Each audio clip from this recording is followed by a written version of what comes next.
7 primary school pupils are reported to have been injured last Tuesday after an explosive device detonated while they were playing with it in Benue State. This happened in north-central Nigeria. Now, that incident seems to have again captured the high level of civilian exposure to existential danger within Nigeria, irrespective of age, creed, or gender. Now, the scale of insecurity, as many Nigerians have come to know, it also appears to be getting wider with, entire sections of certain parts of the country continuing to be terrorized by non-state actors, including through serial extortion of funds and property and taxation of farmers before they can be allowed to have access to their farms.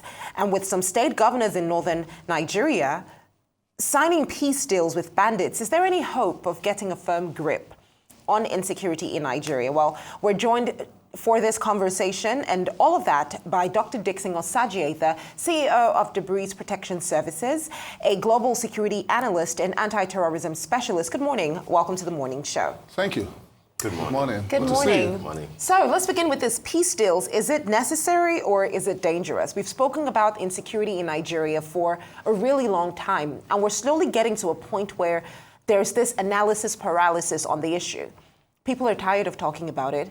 This insecurity is almost becoming normalized to the point where we have no humanity or empathy.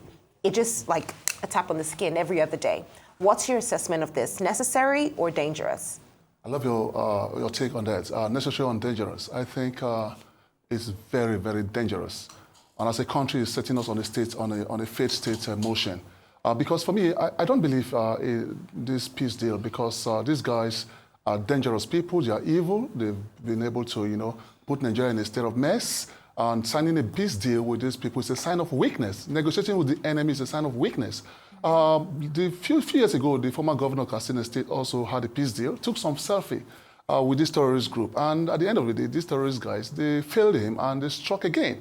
So for me, if we want to get things right as a country, we must stop this notion of peace deal or negotiating with bandits or negotiating with terrorists. For me, I see it as a sign of weakness.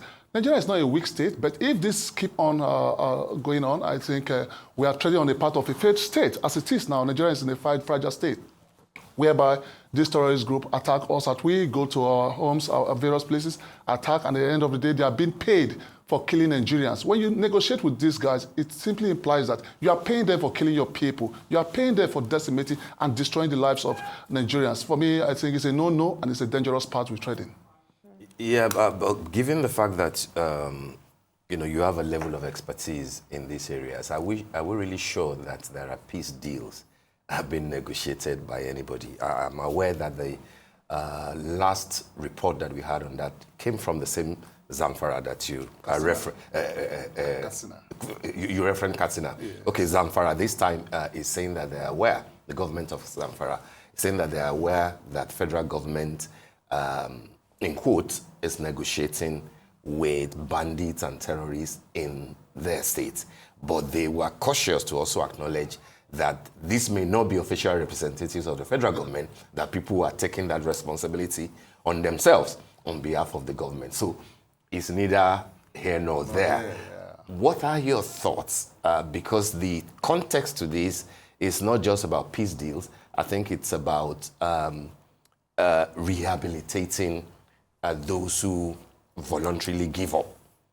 Give up terrorism, give up banditry. And we have quite a number of people like that in Borno, in many of the northeastern states. When you say that it is bad and we shouldn't negotiate, do we have the wherewithal to actually go that route without considering any other? Get me right, I do not support it. But I'm saying that are we in sure footing to say no negotiations, we must wipe out the bandits? Well, if you look at the recent trends, like a few days ago, a bandits and his groups went for negotiation with AK-47, RPG. Was that Katsina State? Yeah, that was in Katsina State as well, okay, with arms and ammunition in the community. And this negotiation was organized by the clerics, some Islamic clerics, the community leaders, and some persons who believe. That was not government. Okay, if you say that was not government, government would not be present in any negotiation deal. Mm-hmm. They could send delegates or whatever the case may be. So we don't know, we are not aware, or nobody tells us who sent them. So my position is this. Negotiation with the enemy is a sign of weakness, like I rightly said. Now, in the Zamfara instance, we've seen a lot of killings happening there and there. But they strongly believe that negotiation is the way out. And that is why I strongly condemn the Operation Safe Corridor that was orchestrated by the previous administration, in the sense that they believe that these guys have repented. I tell you, there's no terrorists that you can classify it as that will ever repent because of the ideological driven mentality. A killer is a killer, any day, anytime, anywhere. When you take the life of a Nigerian or any person, you remain a killer and you remain a criminal forever. So when you talk about rehabilitation or repentance, I don't know the methodology or the process in which they pass through for them to be classified as repentant terrorists. Because if we keep on treading on this path, like I already said, we are moving towards a failed state. And if we move on towards a failed state, I tell you, Nigeria will collapse. So for us to get things right, we must attack the bull by the horn. Because when you see people like this, let them know that there's no negotiation, no deal. You kill any Nigerian, you pay the supreme price, you know. That's why I'm a Christian. The Bible says he who kill by the sword should die by the sword. So now we have our country where people kill. In our country, no forgiveness. No forgiveness. Now in our country. In your Bible.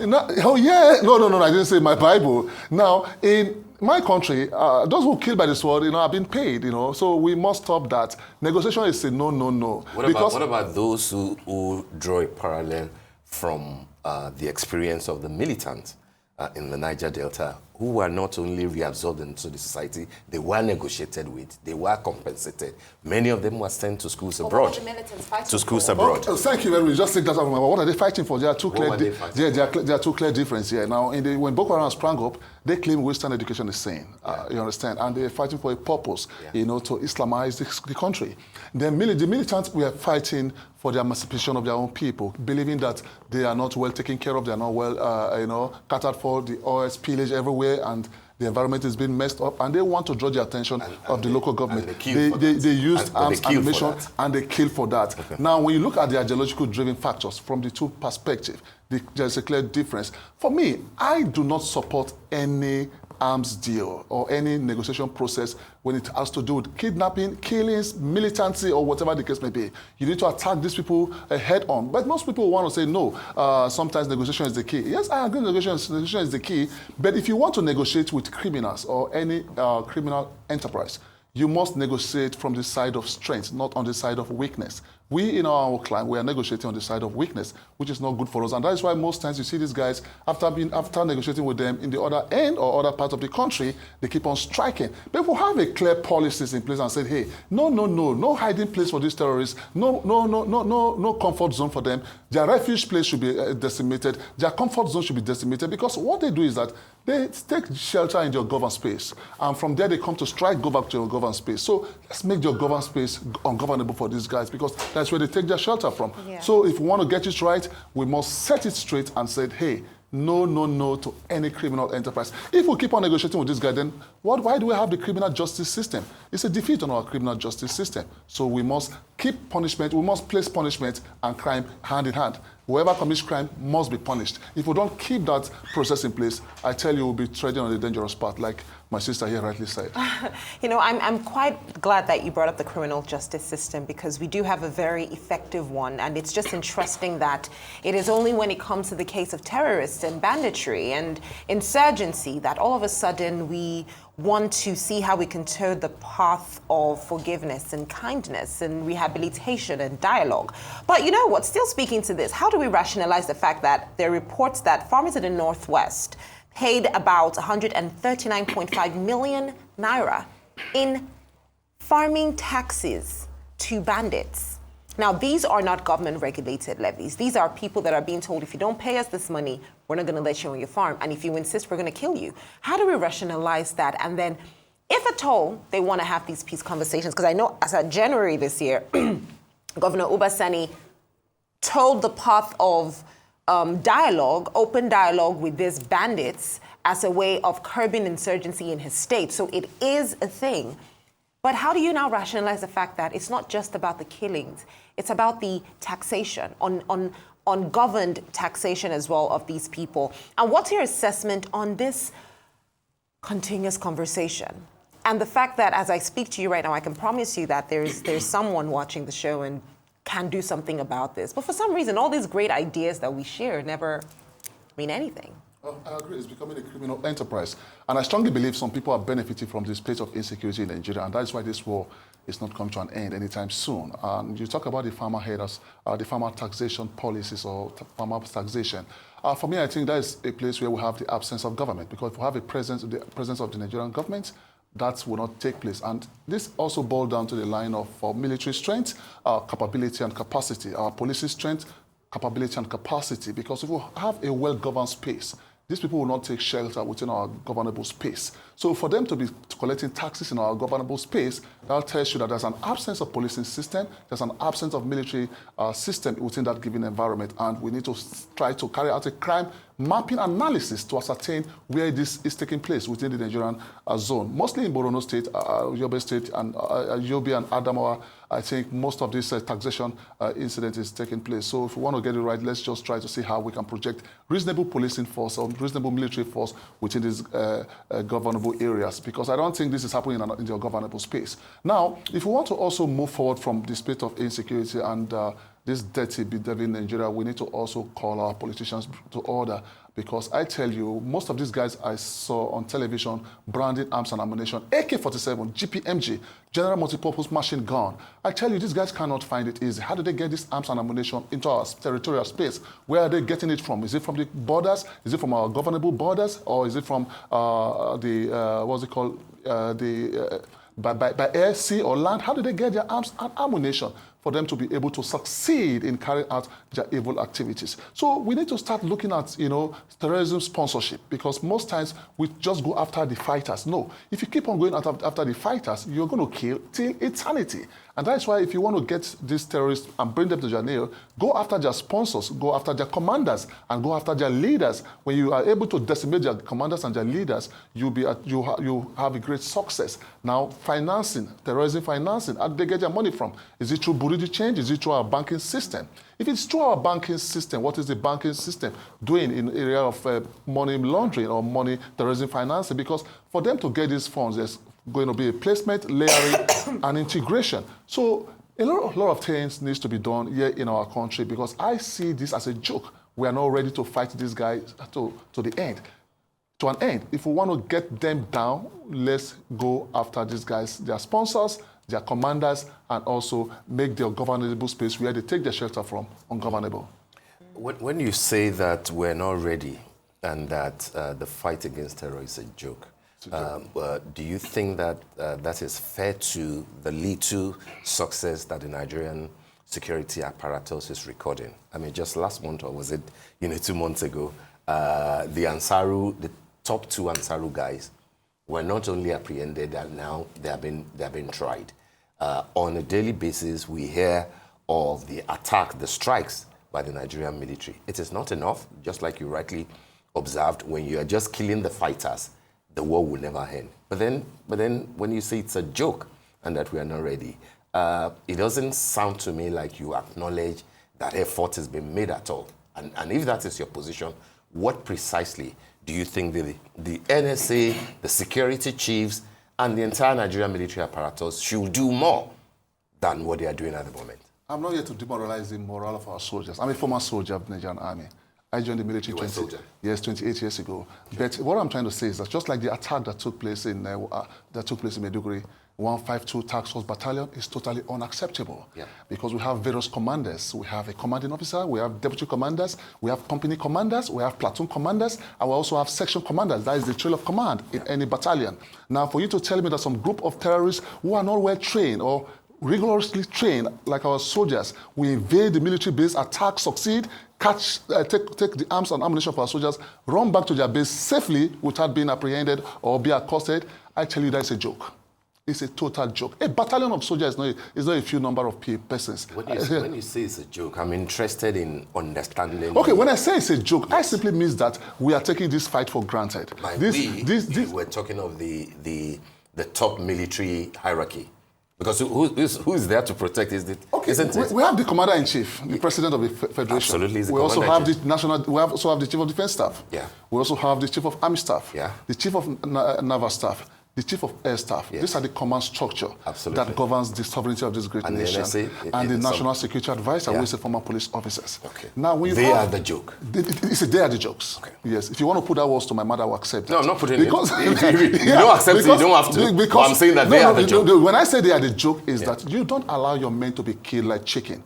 Don't allow your officers and men to train so hard and die cheap. It's so sad for you to go through the Defense Academy for 5 years, go through the Nigerian military school for 6 years, go through the Depot Academy for 6 months or 1 year. What do training. you And at attribute the end of the the day, failure to? At the end of the day, Yeah. you are being killed by this criminal element. Yeah. Why I'm attributing this failure is that never be taken by surprise. No, I by mean, this what do you criminal attribute element. it to? The failure. What is the this joke? What is responsible for it? For me, we're weak, or we don't have the wherewithal. Yes, what I'm trying to say is that this failure is attributed to our own command negligence and also command capability and capacity. Because you can't have a terrorist or people who are not trained, well-trained like our soldiers, attacking military base, successfully decimating and bringing down the base and also going away with their arms and ammunition. Where is our unarmed area vehicles? That is the UAVs that can carry out reconnaissance within the enemy territory and bring back intelligence to the military base, hey, that there's a premeditated attack against your troops or there is a crime in progress or an attack in progress. Because for an attack to take place, it's not all about disappearance and appearance. Yeah. It's all about advance to contact the enemy or advance in contact. Because when you advance to contact or in contact our soldiers and these criminal elements are not being accosted on their way to the military base, that is a joke. And it's a big joke, because where is our surveillance system? Where is our reconnaissance system? I serve in the reconnaissance battalion. What we do as a reconnaissance is that, as reconnaissance soldiers, is that you go within the enemy network or the enemy terrain and carry out a hostile surveillance and ensure that you bring information back to the base. And when this information gets back to the base, you carry out a surprise attack on these guys. But these guys carry out surprise attacks on our soldiers and they succeed. That is why I say it's a joke. These guys kill our officers and men, and this is a joke. From 1998, 1999, 2000. So basically at a time when there was not even as much infrastructure and resource as there is now, meaning that the time that you did this and 2025, we actually have better equipment now. And we're still experiencing failure. That is why I said it's a joke, because the last administration claimed they've purchased a lot of arms and ammunition. This administration claims they've purchased a lot of arms and ammunition. But let me tell you this, arms and ammunition will not give us victory. The battle begins from the mind. If your mindset is not prepared, you will not win any battle, or you will not win the enemy in the fight against terrorism. That is why we need to start looking at the morale and motivation of our welfare. We need to also start looking at our tactical disposition and also deployment strategy. Because most times, when you carry out a crime mapping analysis and ascertain the enemy's suspected position, you must deploy reasonable security personnel or officers and men within that given area so that this criminal element don't overrun them, so that this criminal element don't take them by surprise. We are trained to carry out surprise attack against the enemy, but right now, we're seeing this enemy carrying out surprise attack against our soldiers. Then I will ask, where was the commanding officer when this takes place? Where is the deputy commanding officer? Where are the commanders when this incident takes place? Then that tells you that it's also a failure on our intelligence system, because no soldier should train hard and die cheap while protecting the Nigerian state. We must start looking at force protection in the sense that we must protect those who put their lives on the line to protect us. If we don't have an effective force protection system in place in our country, I'll tell you, a lot of soldiers will be leaving the military and, Yeah, no soldier should train hard and die cheap. Yeah. I couldn't agree more with you. That's a very poignant point. Now, you see, Nigeria doesn't have laws like the Second Amendment, right, that the U.S. has, meaning that we don't keep guns at home. As a matter of fact, the average Nigerian does not know how to shoot a gun.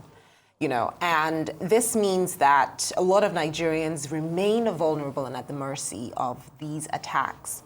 Now, there have been conversations around ways whether or not Nigerians need to begin to protect themselves, how they can do that within the ambit of the law, and what is available within our legal system, and also the communities, because even if we have these communities, they still do not have the rights to carry arms. So what's the way forward? Because now we are at this point between the rock and the hard place. This is not we are not just thinking of the future. We are in the future. We are in the oil, the hot oil. So what do we do?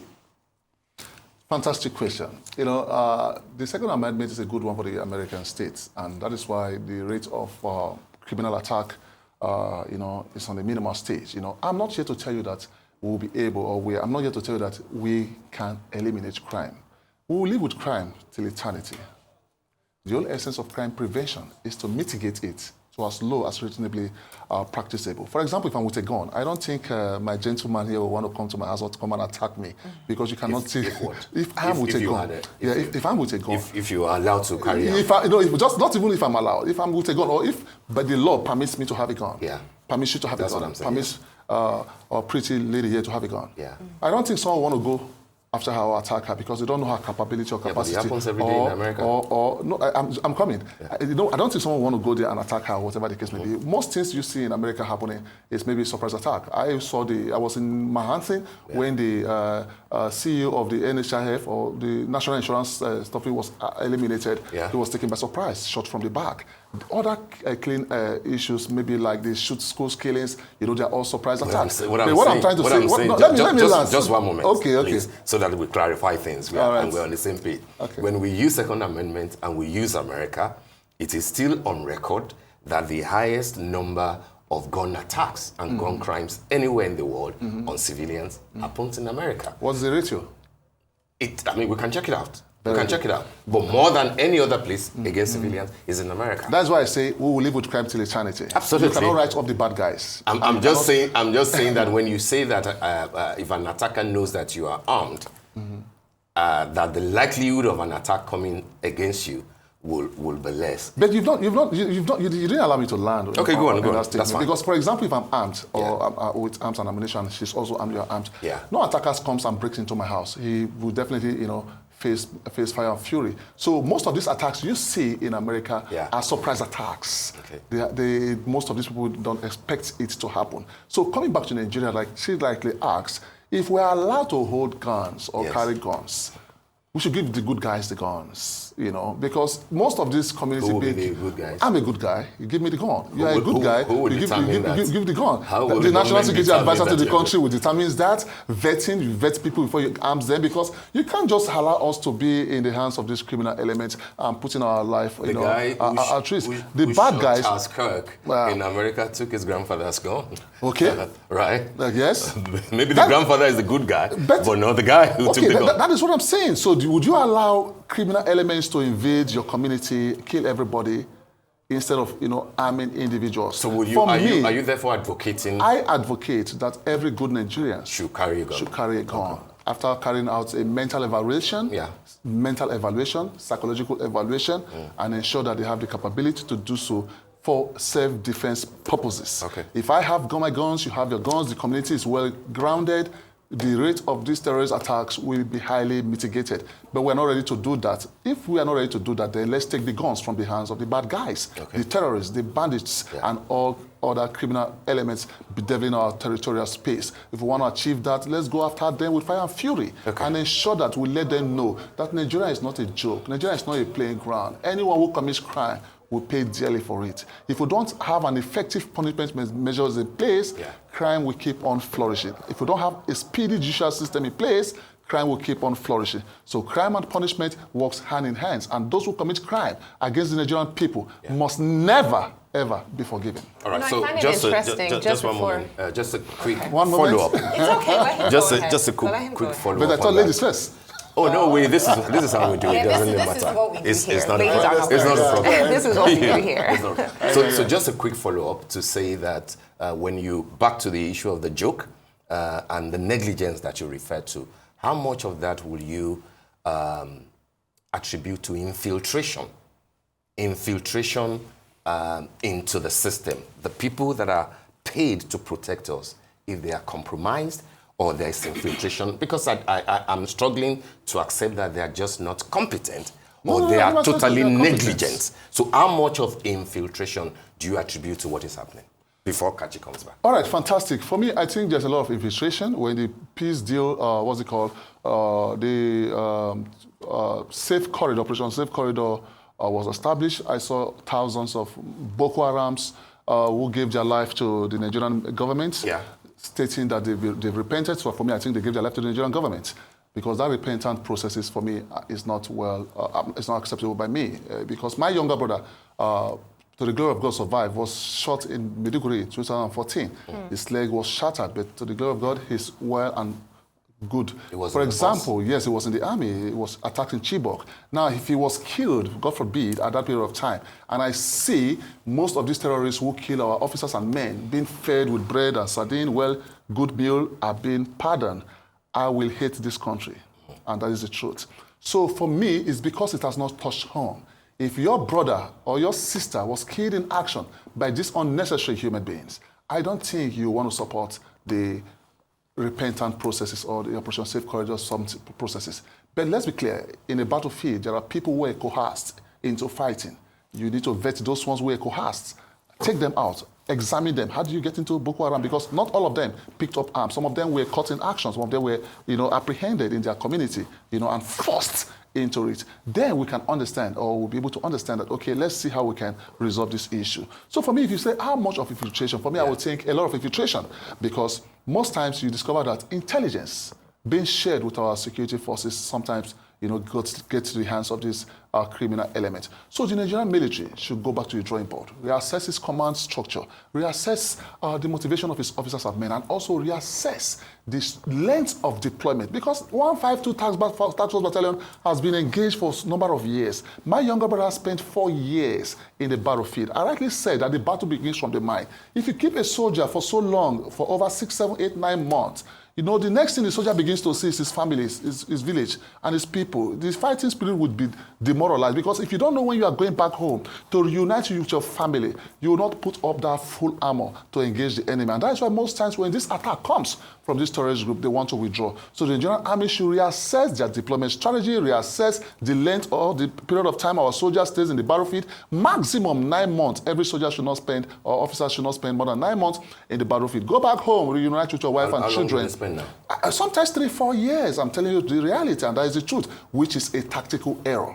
You understand? So for me, when you say how much of infiltration, I will tell you that there's a lot of infiltration on all ground. And if we want to get it right, every agencies should go back to the drawing board and try to, re-examine themselves and fetch out the bad guys within them and take them off the force. And identify the enemies within. Yes, the enemies within, because it is better to have 1,000 enemies outside, according to an Arabian proverb, than to have one internal enemy. What that one internal enemy will do can bring down the states. Yeah. It's interesting that we had the conversation around the U.S. because according to the United Nations Office for Drugs and Crime, out of every 100 people in Nigeria, this is an estimate, 21 people are killed in homicides, like in killings annually, whereas with the U.S. you have 6. So you do have more killings here than you have in the U.S. in recent years. Now, I want us to go back to that question I asked you about what Nigerians need to do, because I think we've gotten to that point where we need to know how to stay safe. So while we hope that we implement all of these amazing policies and ideas, right? What do Nigerians need to do now? All right. Briefly, Very quickly, because we have to go now. We're out of time. Okay, for me, Nigeria needs to keep praying. We've been praying. We've been praying. Because we are praying. We should keep praying? And in all honesty, after all the analysis, I'm going to lie. In all honesty, prayer has sustained this country. And prayer has been keeping us. So what Nigeria needs to do, Nigerians needs to, first of all, support the military. We need to appreciate the military, our officers and men, the gallant officers and men that put their lives on the line to protect the Nigerian state. Now, parts of our country, sometimes we're experiencing express kidnapping. Most Nigerians have been kidnapped by the roadside, especially in Lagos. Lagos State is a hotbed for express kidnappers. It is. So we need to start looking at, Nigerians, seeing something, say something. And also, before you go to any area, you need to try to carry out an assessment or listen to the news. Try to know what is happening in the XYZ location. Have what we call situational awareness initiatives, Always be aware of your environment. Ensure that you talk less, Be very careful of social media as well, because most times people go to the social media and also talk all about their lifestyle there. And these criminal elements fetch intelligence or information from social media or from your own Facebook or whatever the case may be. So finally, I will use this medium to also appreciate our brave fighters, our soldiers. Yes. They put their life on the line for you and I, and we need to appreciate them and also ensure the government of the day should carry out an effective force protection mechanism. Protect our soldiers and officers. Those who died on the line, take very good care of their families, their children and their wives. The widows, let's take good care of them. The widows, let's take good care of them. And also, we must know that this war, we must bring this war to an end if we have an effective political will as well, because the absence of political will is affecting this fight against terrorism. Counterinsurgency is a two-way coin: enemy-centric, population-centric, and military-centric. The military are doing their own. We, the people, we have our own way to do, our own role to play, and that is political will. We must support them and give them every information needed to bring this war to an end. Well, I will tell you that we most definitely will keep on praying. And everything else that you said. Dr. Osajie, thank you so much. Thank you. Osajie or Osajie? Osajie. Osajie, so I did say that right. Yeah, correct. Yeah, Isha, yeah. Thank you so much for your submissions. They've been very interesting and very, very apt on the morning show this morning. Thank you so much for your time.